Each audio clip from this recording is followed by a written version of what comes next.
अधिकमास महात्म्य कथासार अध्याय 5 नृगराजाची कथा. भगवान विष्णू लक्ष्मीला म्हणाले, हे देवी, अशा प्रकारे सर्व देव आणि तीर्थे गायीच्या अंगात असल्यामुळे गाय हा प्राणी अतिपवित्र बनला. पौलव्य ऋषींनी शांतपणे गायीची पूजा केली आणि आपल्या आश्रमात त्यांनी अनेक गायी पाळल्या. ज्ञानी ऋषींच्या रागापुढे देवांचेही काही चालत नाही, मग मानवाची काय कथा? गोदान करण्यात घडलेल्या अपराधामुळे आणि ब्राह्मणांच्या रागामुळे पूर्वी नृग नावाच्या एका राजाला शिक्षा भोगावी लागली. ती कथा अशी आहे. पूर्वी नृग नावाच्या राजाने अधिक मासात एक गाय ब्राह्मणाला दान दिली.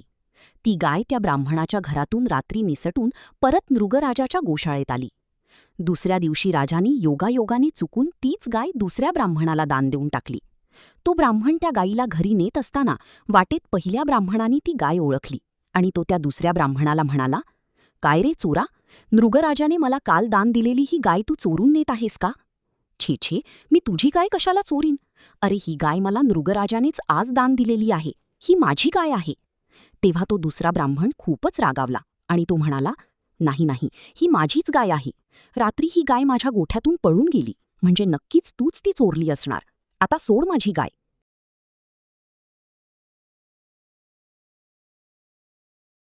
अशा रीतीने त्या एका गायीबद्दल त्या दोन ब्राह्मणांत जोरदार भांडण सुरू झाले.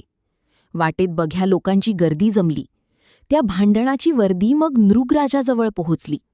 मग नृगराजा स्वतः रस्त्यावर आला आणि त्याने त्या दोघा ब्राह्मणांना ओळखले आणि ती गायही ओळखली.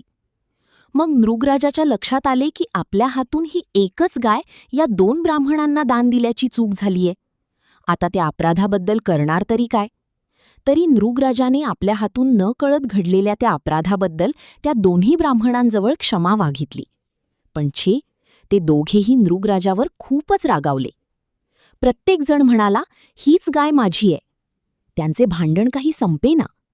तेव्हा राजा त्या दोघा ब्राह्मणांना म्हणाला, आता ही गाय फक्त एकच जणानेच घ्यावी आणि दुसऱ्याला मी दुसऱ्या 2 गायी देतो अथवा तिच्या मोबदल्यात भरपूर द्रव्य देतो. पण ते दोघे ब्राह्मण काही केले ऐकेनात. शेवटी त्या पहिल्या ब्राह्मणाने त्या दुसऱ्या ब्राह्मणाला भर रस्त्यात चांगलाच चोप दिला आणि तो ती गाय घेऊन घरी गेला. दुसऱ्या ब्राह्मणाने विव्हळत नृगराजाला शाप दिला. पुढे नृगराजा मरण पावला. दुसऱ्या जन्मात यमराजाने नृगराजाला सरड्याचे रूप देऊन अरण्यातील एका कोरड्या विहिरीत ढकलून दिले. तेथे तो नृगराजा सरड्याच्या रूपात दुःख भोगीत राहिला. एकदा श्रीकृष्णाची सांब, प्रद्युम्न वगैरे मुले खेळता खेळता त्या विहिरीजवळ आली आणि त्यांनी त्या विहिरीतील तो भला मोठा सरडा तडफडत असलेला पाहिला. तेव्हा त्या मुलांना त्या सरड्याची खूपच दया आली. त्यांनी तो सरडा वर काढण्याचे खूप प्रयत्न केले, पण त्यांना ते जमेना. मग स्वतः श्रीकृष्ण तेथे आले. श्रीकृष्णाने त्या सरड्याला वर काढले. तोच त्या सरड्याचे रूपांतर एका दिव्य पुरुषात झाले आणि तो दिव्य पुरुष म्हणाला, हे श्रीकृष्णा, तुम्ही आज माझा उद्धार केलात.